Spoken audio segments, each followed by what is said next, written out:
পিলখানা হত্যাকাণ্ডের যথাযথ বিচার করা হবে এবং ন্যায় বিচার নিশ্চিত করা হবে। আমরা নতুন করে কোনো তদন্ত কমিশন করব না। তার আগে ইন্টারিম গভর্নমেন্টের সময় এই রিপোর্ট তারা হাতে পেয়েছে, সেই রিপোর্ট বাস্তবায়নের জন্য তেমন কোনো পদক্ষেপ নেওয়া হয়নি। আমি দুই একদিনে দেখেছি, আমি কয়েকদিন আগে এই রিপোর্টটা পুরো না দেখেই কিছু কথা বলেছি যেগুলো আজকে সংশোধন করতে চাই।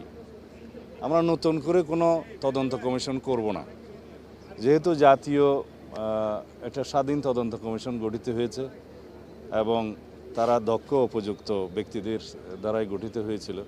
তাদের রিপোর্টে আমি একটা গ্ল্যান্স যা দেখেছি, যেহেতু আজকে কথা বলতে হবে সেই জন্য, তাতে যে সমস্ত সুপারিশমালা এসছে প্রায় 70টি মনে হলো। আমি আরও ডিটেইল দেখব। সেই সুপারিশমালার অনেকগুলো বাস্তবায়নাধীন, আর বিচারাধীন যে মামলাগুলো আছে, কিছু আপিল পর্যায়ে আছে, কিছু অ্যাপিলেট ডিভিশনও হয়তো আছে। এই জুডিশিয়াল প্রসেসটা সমাপ্ত করা হবে। আর অন্যান্য যে সমস্ত রিকমেন্ডেশনস আছে এগুলো আমরা ধাপে ধাপে বাস্তবায়ন করব ইনশাআল্লাহ।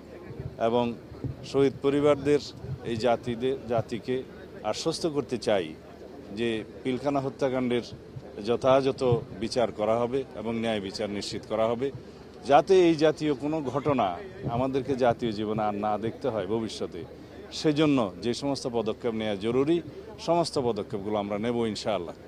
বাংলাদেশের স্বাধীনতা সার্বভৌমত্বের প্রতি হুমকি ছিল একটি ঘটনা, এবং বাংলাদেশের সেনাবাহিনীকে আন্ডারমাইন করা বা দুর্বল করা এটা একটা লক্ষ্য ছিল।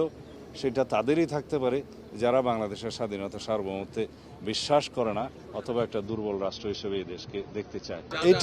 এটা নিয়ে আমি মন্ত্রণালয়ে আমাদের সংশ্লিষ্ট সবাইকে নিয়ে আলাপ আলোচনা করে পরে আপনাদের সাথে কথা বলবো।